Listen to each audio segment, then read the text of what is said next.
So good morning and welcome to the Hudson Institute. My name is Urška Petrovčič. I'm a senior fellow at the Hudson Institute, and I will be your host today during the special session on antitrust and patents.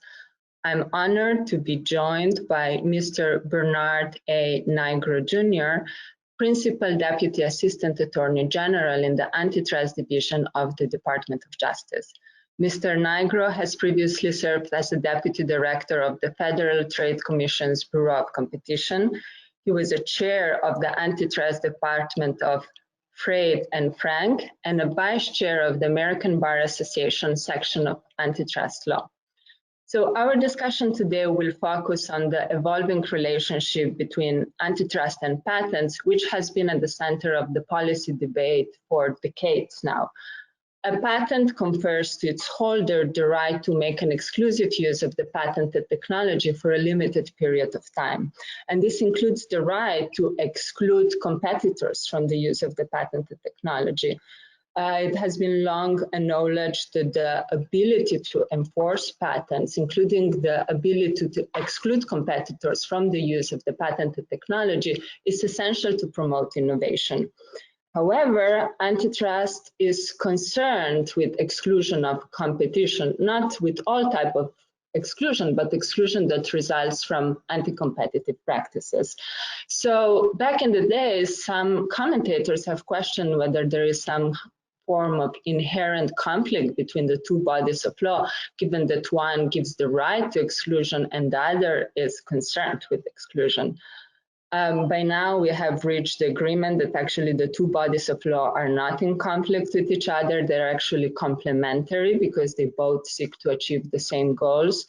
Indeed, the innovation that the patent system spurs enhances competition in the long run, expands consumer choice, and these are exactly the goals that antitrust law seeks to achieve.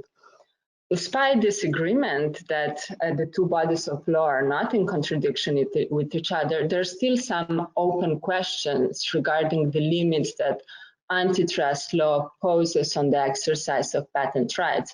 And the questions about this limits have gained increasing relevance in some recent legal disputes. For example, a particularly thorny issue in the patent and antitrust relationship are standard essential patents. These are patents that are essential to practice industry standards, such as the 4G standard or the 5G standard, of which we have heard so much in the last years. So some commentators have argued that standard essential patents confer too much power to their holders, and they have argued that antitrust should be used to police that power. We have seen these arguments made in the past, but now with the coming Internet of Things, we see these arguments made more often in litigation. For example, we have seen them in litigation related to connected cars. Another recent case in which we saw this debate about the antitrust and patent relationship was the litigation that the Federal Trade Commission brought against Qualcomm. The FTC alleged that the combination of Qualcomm licensing practices harmed competition and therefore violated Section 1 and Section 2 of the Sherman Act. The Antitrust Division intervened in this case, however, sided with Qualcomm rather than with the FTC on questions regarding the limits that antitrust law poses on the exercise of patent rights.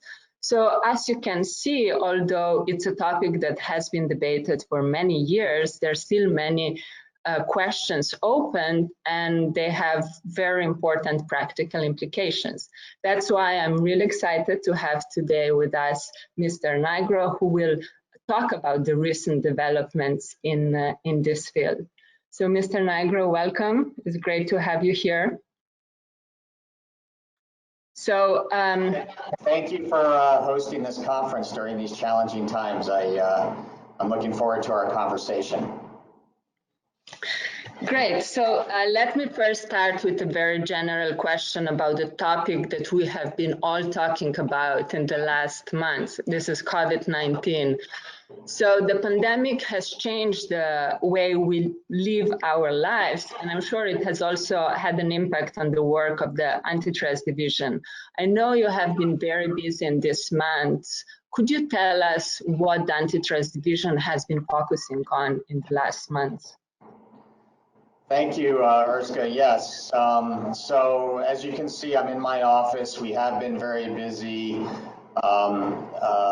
While most of the staff of the Antitrust Division is working remotely, like many of us during the pandemic, we're continuing to conduct our fairs through calls, video meetings, and it seems like a much higher volume of emails. It's at times like these, when the economy is under stress and in flux, that antitrust enforcement becomes more challenging, but also more important.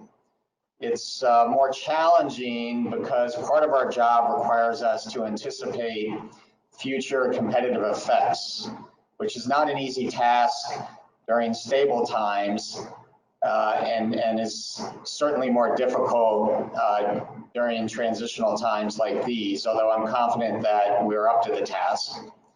It's more important because we have a responsibility to protect and promote competitive markets as a way to further our efforts to maximize output, allocate resources, and benefit consumers and workers at a time when both are struggling. Just to give you a sense of what we've been working on, our civil and criminal investigations are proceeding on track, and enforcement is active as division personnel have adapted to our new online world. In the past few weeks, we've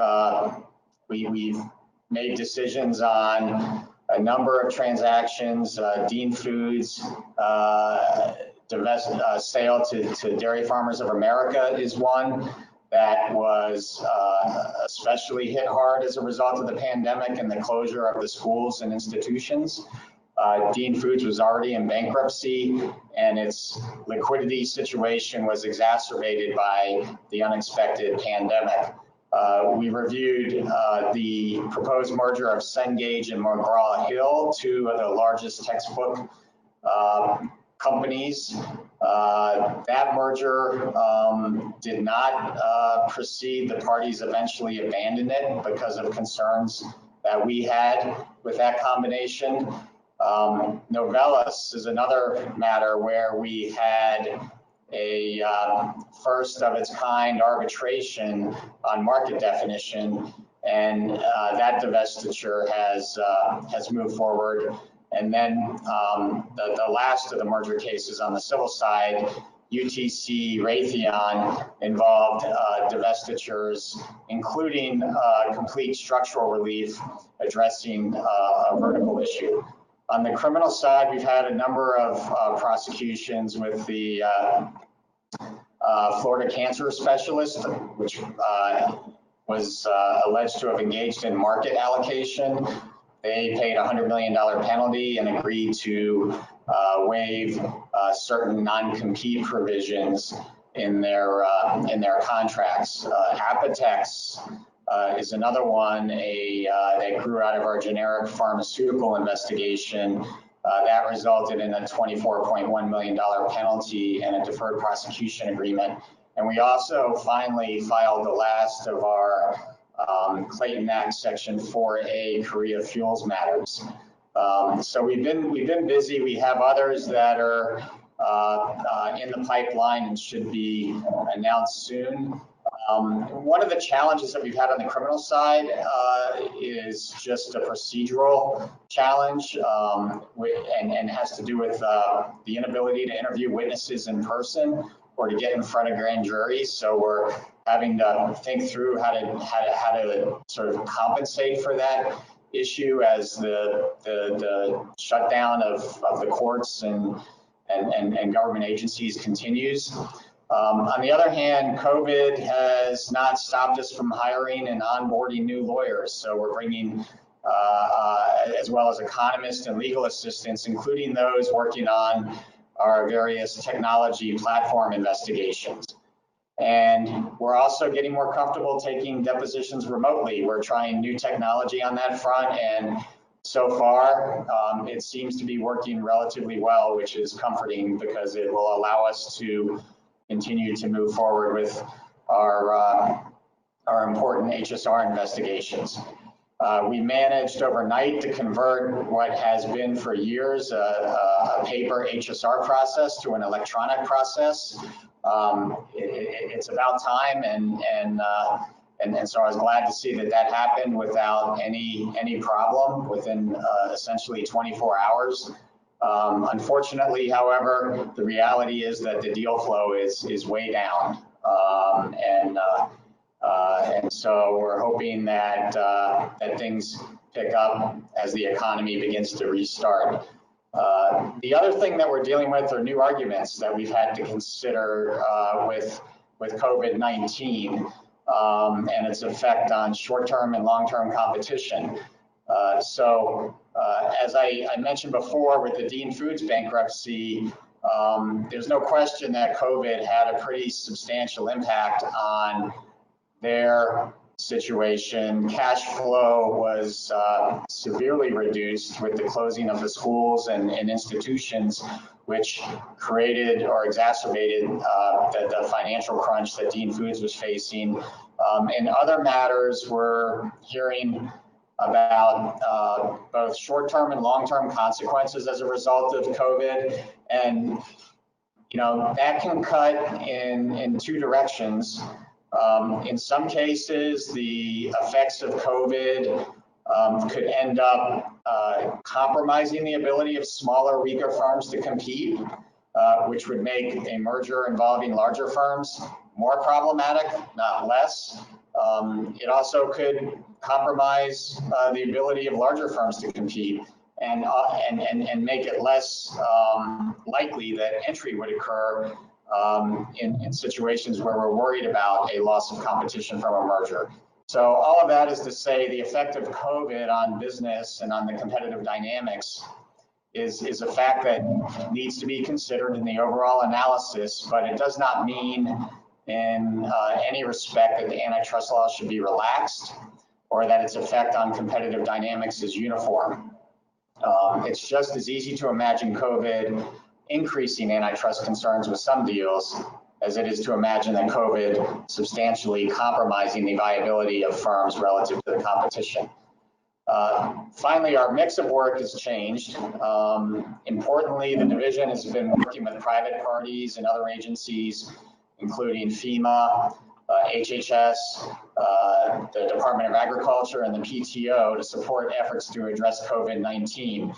At the outset of the pandemic, we released with the FTC a statement explaining how we would evaluate collaborations aimed at addressing some of the unique issues raised by the COVID-19 emergency. Part of this statement established an expedited business review process where we committed as best we can to issue business review letters within 7 days, which for anybody who's been through that process, which often takes many, many months, is remarkable. So far, we've been asked to issue 3 business review letters, and in all 3 cases, we were able to do it in less than 7 days. One involved the airlift of personal protective equipment from around the world to critical areas in the United States. The second involved the distribution of life-saving medication from the Strategic National Stockpile. And the third involved an issue confronting hog farmers with maintaining the supply of hogs because of reduced capacity at the processing stage. And then finally, our criminal team has been working hard with the COVID-19 hoarding and price gouging task force, and as well as the procurement and collusion strike force, to address concerns that have been raised in connection with dysfunction in the market related to COVID-19. So we've been very busy, and these times have presented a number of interesting issues. Great. It certainly shows that antitrust is a very flexible body of law that can adapt to the changing market conditions, as you have your activities show. So let me now focus on the main topic of this session, on the relationship between antitrust and patents. So the Antitrust Division has been very active in the context of patent rights. It has been advocating for the so-called new medicine approach. And could you remind our viewers what are the basic principles of the new medicine approach and how the Antitrust Division has been advocating for the adoption of those principles? Sure. So you talked about how antitrust and intellectual property principles complement each other at in the introduction. And we very much agree with that proposition. We at the division believe that respect for intellectual property rights in competition enforcement is critical to promoting innovation and spurring economic growth. We think that strong intellectual property rights are drivers of innovation, a position that originally was advocated persuasively by James Madison, one of the drafters of the Constitution. So there are four basic principles that that fall under the division's sort of what we call the new Madison approach. The first is that antitrust law should be used to address antitrust concerns. In other words, it should not be used to police conduct that undermines the incentive to innovate. It should be instead policing conduct that harms the competitive process. Antitrust law is unique in that it's not just remedial, but it's also by virtue of its treble damages provision designed to deter conduct. And because of that, it's important that its use be limited to conduct that genuinely harms the competitive process and not simply a tool to address, let's say, unhappiness or frustration with price levels, for example, that might be charged as a result of a FRAND commitment. So it's really about making sure antitrust does the work that antitrust was designed to do. Second, standard setting organizations, which are important, are as collective bodies, should be careful to not to facilitate concerted action that might compromise the competitive process. Collective action that excludes competitors from the standard setting process or that's aimed at either depressing or increasing licensing rates for the benefits of implementers or patent holders can raise antitrust concerns. Antitrust law should ensure that concerted action among implementers and innovators does not occur at any level along the supply chain. For example, coordination among implementers to hold out poses a threat to innovation by compromising the ability of innovators and patent holders to enjoy the rewards that spur them to innovate. This applies especially to the standard setting process, where a diversity of viewpoints should be allowed rather than imposing a system that skews in favor of one set of competitors. The third principle that falls under the new Madison approach is the right to exclude. The right to exclude is derived and associated with all patent rights. It's a constitutional right and one of the most fundamental bargaining rights a property owner possesses. So rules that restrict this right have the potential to undermine innovation and dynamic competition. It's the position of the division that a patent holder cannot violate the antitrust laws by solely and properly exercising the rights the patent laws confer. such as seeking an injunction or choosing where in the supply chain to license a patent. And where there are claims that have been exercised improperly, patent, contract, or fraud law should be sufficient to address those concerns where there is no identifiable harm to competition. In addition, the Antitrust Division does not think antitrust should be used as a price regulator, and that antitrust law is really not the right tool to govern the particular outcome of a royalty dispute or royalty negotiation. Royalties are important, and it's important that parties be free to negotiate them as appropriate in light of the market facts and circumstances. We don't think antitrust necessarily should be charged in the first instance with governing those negotiations. And then finally, the fourth principle is flows from the Supreme Court's decision in Trinco, and that is that a unilateral and unconditional refusal to license a patent should be considered per se legal. It's not an antitrust violation under Trinco if parties have never done business with each other to refuse to deal. Depriving a patent holder of this fundamental right necessarily transforms the nature of the patent from a property right into a liability rule. And this is particularly important in the standard setting context because it threatens to disrupt the incentive to innovate. Great, thank you. That was an excellent summary. And I think that actually all these principles that you have mentioned have been reiterated by the Antitrust Division in various submissions that it has made in litigation. So, for example, in February 2020, the Antitrust Division submitted a statement of interest in Continental v. Avanci. And the case did concern what you mentioned, the refusal to license. And in that case, Continental argued that the refusal to license was both in violation of the FRAND commitment that subholders have made to standard development organizations, as well as in violation of the antitrust law, including Section 1 and Section 2 of the Sherman Act.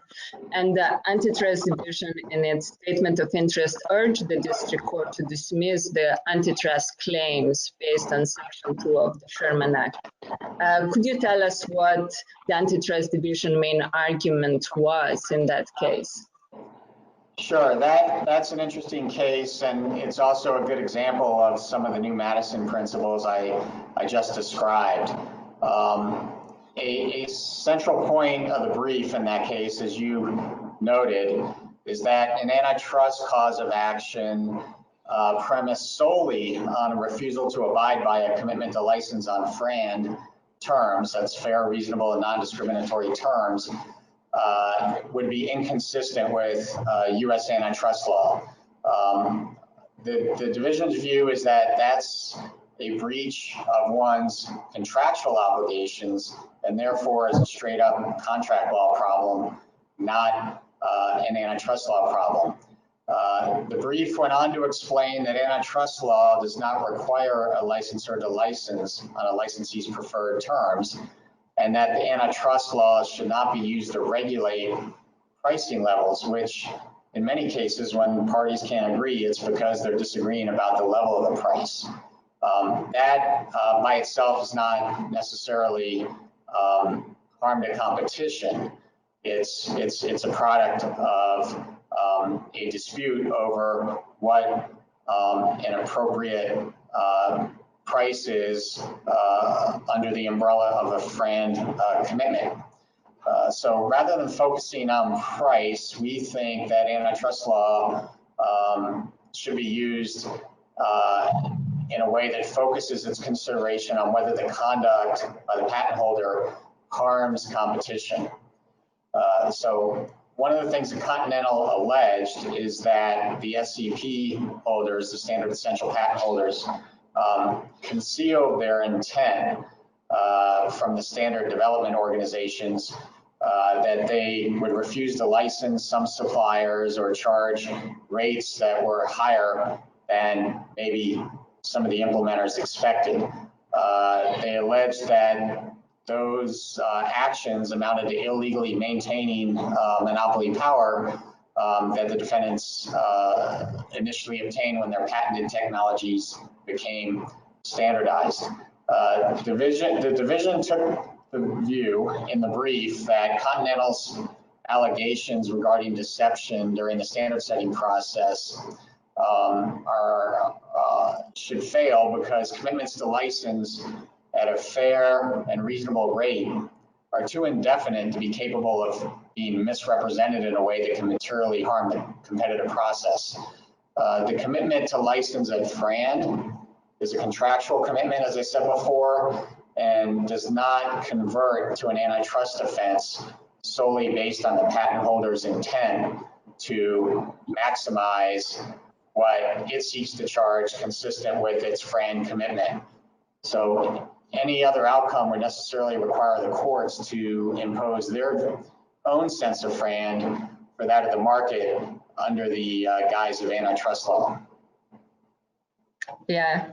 Indeed, there is a question whether there was a deceptive behavior at all, but even if there was, that's insufficient to show that there was an anti-competitive behavior. So another interesting submission that the Antitrust Division made was in March 2020 when it submitted a statement of interest in Intel versus vFortress. And this is a suit that Intel and Apple brought against several defendants, including Fortress Investment. And the complaint alleged that the defendants' aggregation of patents violated the Sherman Act as well as the Clayton Act. And the Antitrust Division urged the court to dismiss the allegations related to both the Sherman Act and the Clayton Act. Could you tell us more about the position of the Antitrust Division in that case? Yes, so this is another example of our sort of strong belief that, protecting intellectual property rights is a driver of innovation. And it's important in that regard to keep in mind that the possibility of licensing or selling a patent also contributes to that drive to innovate. I mean, not all inventors are talented at distribution. That may, in some cases, require a special skill set. And so without effective and efficient distribution, inventions do little to benefit consumers or society, or at a minimum, do less than they possibly might be able to do with a broader distribution. So therefore, it's important, in our view, that intermediaries seeking to promote distribution not be unduly discouraged from doing so. And to the extent such distributors engage in conduct through aggregation or licensing of patents that harms competition, the full force of the antitrust laws should apply as they do in other markets. So with that context, what position did the division take in the Fortress case? First, our brief explained that in applying the antitrust laws to patents, courts should define markets as they do in any other antitrust matter. And that is, technology markets and markets involving patents are, when it comes to evaluating competitive harm, are no different from other markets. And concepts like interchangeability or reasonable interchangeability and the hypothetical monopolist test should be used when evaluating whether conduct has compromised competition in a particular relevant market. So using that framework, the division argued that Apple and Intel's proposed market, which essentially included all patents relating to electronics, was facially overbroad. We emphasized the importance of identifying evidence of injury to competition as a way to evaluate antitrust harm in that case. We said in the filing, in the brief, that aggregating substitute patents might reduce competition, just like eliminating competing companies from the marketplace. But in our view, we did not believe that Apple or Intel identified any patents owned by Fortress that are actually substitutes for each other. Now, it may be the case that implementers become frustrated with the costs that a patent holder seeks to charge for its intellectual property. But as I said before, that by itself does not necessarily constitute injury to competition.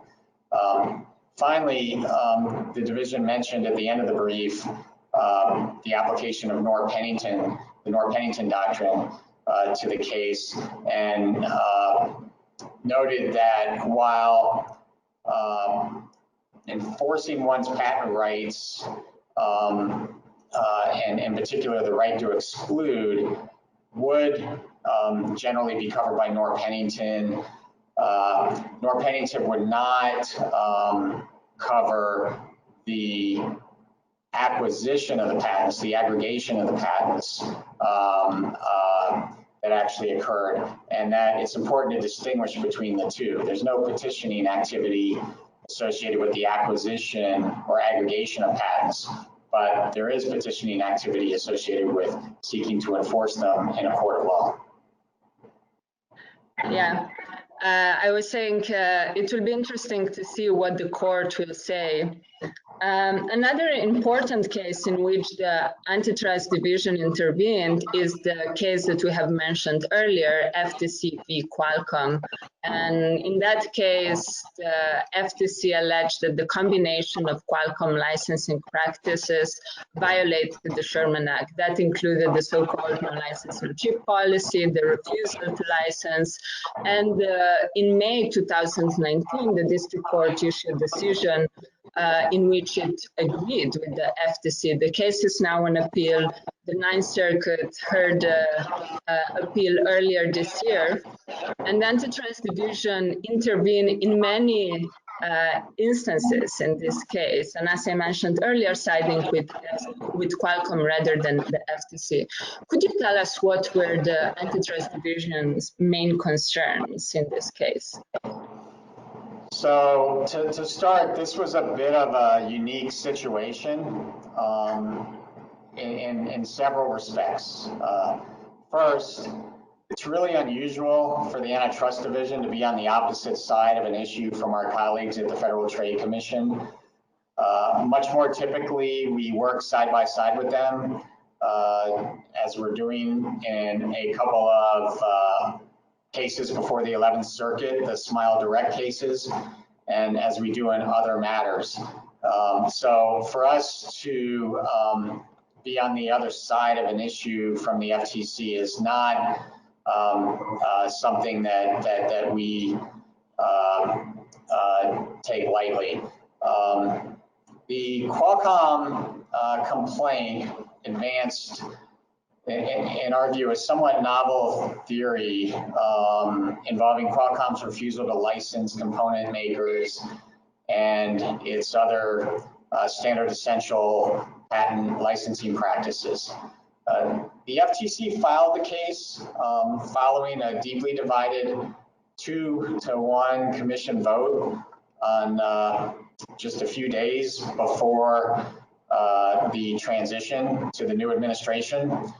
Commissioner Olhausen, who soon after the vote would become the acting chairwoman of the FTC, did something unusual as well. She filed a dissent in the case as it was launched into litigation.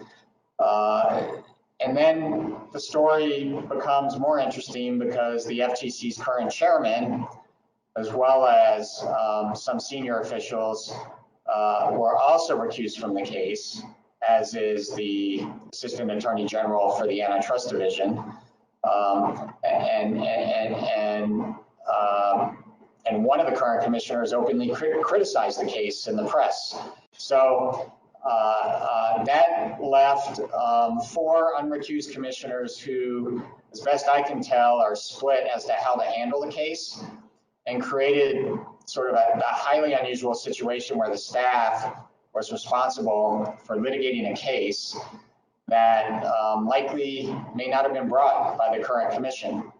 Off the top of my head, I can't think of a situation like that ever occurring before. So it's an odd state of affairs, all in all. But that by itself wasn't reason enough for the department to take a position on the issues raised by the appeal. There were other sort of reasons that weighed on top of the FTC history. The first is what we've been talking about today, which is that the Antitrust Division's policy and position on patent rights and intellectual property in a number of filings since the fall of 2017 have been at odds with the decision of the district court in Qualcomm. So given how active we've been on the amicus front and the fact that our positions are consistently contrary to what the district court held, it would have been unusual for us as well to sit on the sidelines and say nothing. You know, several aspects of the district court's decision, including the court's analysis of Qualcomm's refusal to deal in patented technologies and its decision to premise liability on the charging of unreasonably high prices, risked undermining competition and innovation, and as I said, was in tension with the division's position on these issues. For example, although the court concluded that Qualcomm effectively refused to license its IP, the court failed to explain or identify how Qualcomm's conduct possibly harmed competition. Charging high prices and refusing to deal on a licensee's preferred terms may make it less likely, in the division's view, that the patent holder will be able to monetize its invention, but that by itself is not evidence that competition's been harmed.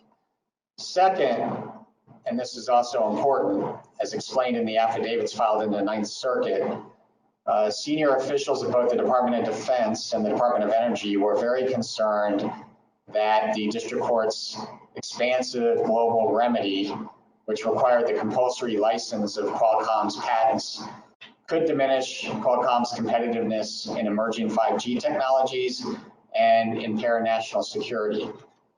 Our job at the Department of Justice is to represent the interests of the federal government as a whole. So we had a responsibility to bring that to the attention of the court, and we did.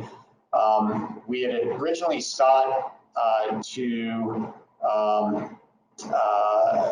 encourage the district court to have a hearing on the remedy before imposing it. The district court declined, and thus we did not have an opportunity prior to the Ninth Circuit to present for the court to consider the broader policy issues raised by the federal government, including not just the policies relating to patents and patent rights, but national security as well. The argument was held in February and the appeal is pending. It's an important case. I think it's good that that the agencies were both able to articulate their views, and we'll see what the Ninth Circuit decides. Definitely. We all look forward to the decision of the Ninth Circuit. It's, as you said, a very important case. So if we move back in time, but we keep on the discussion of patents and standard essential patents. In December 2019, the Antitrust Division, the United States Patent and Trademark Office, and the National Institute of Standards and Technology issued a joint policy statement on remedies for standard essential patents that are subject to a FRAND or a RAND commitment. And this policy statement replaced the earlier policy statement that the Antitrust Division issued Institute with the USPTO. So what prompted the agencies to issue this new statement, and what was the goal that the agencies sought to achieve with it? So as you mentioned, there was a 2013 joint DOJ PTO policy statement on standard essential patent remedies. And the concern was that it was being misinterpreted to suggest that a special set of legal rules apply to standard essential patents, and that certain remedies, such as injunctions or other exclusionary remedies, would, as a matter of law, harm competition. So in December 2017, the division withdrew its support for that statement. Following that withdrawal, a number of interested parties presented a variety of viewpoints as to whether the statement was right, was wrong, and how we should appropriately look at the exercise of patent rights, and in particular, the ability to obtain remedies for infringement of standard essential patents. The statement is based on the premise that there should not be a special set of legal rules that apply to standard essential patents. Rather, what a patent holder may charge or what implementers must pay, should be based on good faith negotiation to reach FRAND or RAND license terms. I also think it was important for the federal agencies, the Department of Justice, the PTO, and NIST, collectively to communicate a clear message on the scope of remedies available under U.S. law. I mean, intellectual property issues have a significant impact on international commerce, where other agencies and enforcers are looking to hear the U.S. voice. And under Article 2 of the Constitution, the executive branch speaks with the voice of the United States on matters involving foreign affairs. So we think this is a very important topic in the current economy, and one that needed some clarification. So the statement addresses injunctions as well as other sort of patent infringement remedies. The agencies had the benefit of further developments in the law since 2013 when the original statement was issued, including some federal circuit cases that are referenced in the statement. For example, Apple v. Motorola is one in which the court states that it sees no reason to create, as some would argue or urge, a separate rule or analytical framework for addressing injunctions for FRAND-committed patents. Similarly, in eBay, the Supreme Court held that traditional principles of equity apply in determining whether an injunction should issue in any patent case in federal court. So while FRAND or RAND commitments are surely relevant and may inform the determination of appropriate remedies, the statement supports the proposition that the general framework in cases with such commitments should be the same as it is in other patent cases.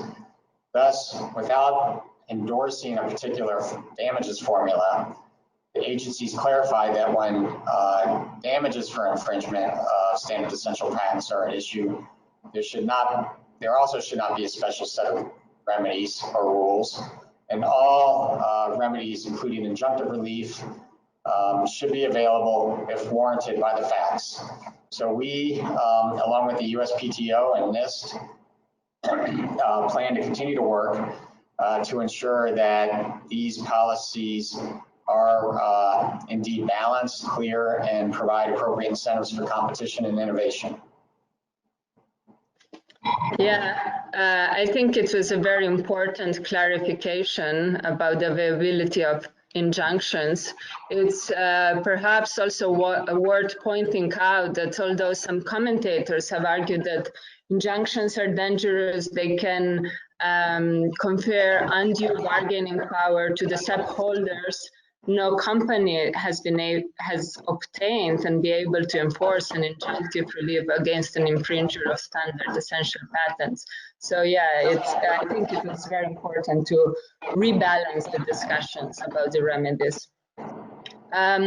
So the Antitrust Division intervened in another case concerning standard essential patents, and that was HTCV Ericsson. And in this case, it submitted an amicus brief together with the USPTO. In this case, the brief did not focus on a theory of antitrust liability, but rather on a methodology to determine a franc royalty for a license to standard essential patents. And specifically, the brief suggested that the smallest sellable patent practicing unit does not have to be the royalty base for the calculation of a franc royalty. Could you tell us more about the Antitrust Division's position in that case? Yes, so the right to exclude that comes with a patent right means nothing if the patent holder can't realize fair value for its innovation. And so patent valuation is an important issue because the incentive to innovate is a direct result of one's ability to capitalize on the innovation. So we were happy in that case to express a view on this issue alongside the U.S. Patent and Trademark Office. And, you know, as we've talked about, you know, common standards that promote interoperability are critical, especially in the electronics and telecommunications industries. So manufacturers seeking to adopt a standard are unwilling to do so absent some commitment from relevant patent owners as to the terms on which such a license would issue. And typically those terms are some variation of FRAND or RAND. So the case was all about what does that mean? The division's position was that parties must be given sufficient room or flexibility to negotiate a FRAND license. The division did not think that imposing a formula or regulating the price was likely to be helpful, and if anything, risked compromising or undermining the incentive to innovate. So we urged the Fifth Circuit not to adopt a rigid rule as to how to price standard essential patents. In that case, the rigid rule that was at issue was a component-based rule, sometimes referred to as the smallest saleable patent practicing unit. We took the position that that would diminish the flexibility and potentially harm competition, as well as temper the incentive to innovate. The brief argued that market-based evidence, such as prior comparable license, is better evidence of a patent's value, and that regulating or imposing special rules in the in the case of standard essential patents sort of undermined the patent rights and undermine, more importantly, the incentive to innovate, which is a key driver to dynamic competition. We argued that there's no requirement under contract law or patent law for any particular royalty structure or valuation methodology for standard essential patents, and no requirement that licenses be tied to a component. So really the thrust of the brief was to further this objective of encouraging parties to negotiate in good faith and to find, as FRAME stands for, a fair and reasonable value for the patent, as opposed to one that's imposed by regulation based on a formula such as a component-based formula. Thanks. And maybe for our last question, let me move to a topic that you mentioned earlier, which is standard setting or standard development. So in November 2019, the Antitrust Division resolved the probe with the GSM Alliance, which is an industry association that represents the interest of mobile network operators. And in that case, the division expressed concerns with the standardization process. In particularly, it had concern that an industry group was able to exercise undue influence during the standardization process. Then the probe ended after the GSMA agreed to change its procedure for adopting standards. And could you tell us a little bit about the concerns of the Antitrust Division in that case, but also about the principles in general that the Antitrust Division applies when scrutinizing the activities of standard development organizations? So some of the most important work that we do focuses on our enforcement efforts in areas where there's joint conduct. And in this case, the joint conduct involved the standard setting process.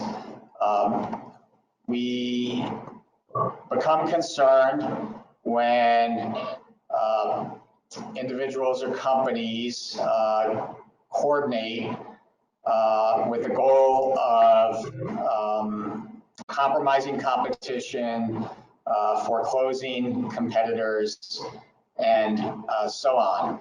So we want to ensure that any concerted action, whether it's among implementers or patent holders, is directed toward output enhancing activities rather than those that run the risk of harming competition. As the joint statement that we discussed earlier makes clear, voluntary consensus standards set by standards development organizations are critical to the economy. They promote interoperability and have the potential at least to create enormous value and facilitate innovation. So this is an area where antitrust has a particularly important role to play by ensuring that the collective action of patent holders and implementers alike does not harm competition. So on that, in that regard, with respect to the GSM Association, a trade association for mobile network operators, we issued a business review letter in November of 2019. That followed on a 2-year investigation by the department where we were concerned that the standard setting organization had, through its processes and otherwise, essentially steer the design of eSIMs technology in mobile devices by excluding some stakeholders from the process. Now, eSIMs are just what they sound like. They're SIM cards in mobile phones that are capable of being remotely programmed to facilitate switching from one mobile carrier to another. In response to, or as a consequence of the investigation, the GSMA drafted new standard setting procedures, and those were reviewed and embodied in the business review letter. In essence, the procedures now provide that the standard setting process used by GSMA will incorporate more input from non-operator members of the mobile communications industry. So among some of the changes, the new standard created a two-stage process for adopting standards. First, it opened membership to its specification issuing group to all members, operator and non-operator members alike, in order to avoid committees that were dominated by one group or the other. Second, non-operators are permitted under the new procedures to become members of the specification approving group that ultimately approves the standard. Third, the approval of standards was changed to require a consensus, or in the absence of a consensus, a 71% threshold in favor of the issuance of a specification. And at the approval level, it also requires a double majority by the operator and non-operator members of the specification approval group, with an explanation of any negative votes designed to promote transparency. So a lot of process, but that's not it. Fourth, there's provision for some due process that allowed for appeals to an independent panel if there were concerns as a result of any new standards that are adopted. And finally, the process I just described cannot be bypassed or modified without support of the double majority within the specification approval group that I described. So we think, based on this more inclusive process, more transparent process that allows for more due process and a broader array of voices to be heard, we think the overall outcome hopefully will be positive for consumers. It's an example of how antitrust law can promote dynamic competition, and you know, we think encourages a more open and balanced standard setting process by including all industry stakeholders, and by doing so will ideally achieve the best technical solutions. It's, you know, these sorts of principles are also embodied in the, as you may know, the Standards Development Organization Advancement Act, which grants rule of reason treatment to standards of development organizations that, that adhere to certain principles of openness, balance of interest, due process, an appeal process, and consensus. And so, you know, our goal with the GSMA Business Review Letter was ultimately to promote competition, and in particular, more dynamic competition in the critical mobile market, which for most people is their principal or only means of communicating or connecting to the World Wide Web. I think with this we have come to the end of our event. Mr. Nigro, thank you very much for taking the time to joining us today and to explain in such great details about all these important developments and activities at the Antitrust Division. I have certainly enjoyed very much this event, and I'm sure our viewers will too. And I look forward to host you again. Thank you again for inviting me to speak today on this important topic, and hopefully soon we'll all be back at work and life will return to some level of normalcy. Hopefully. Thank you. Thank you.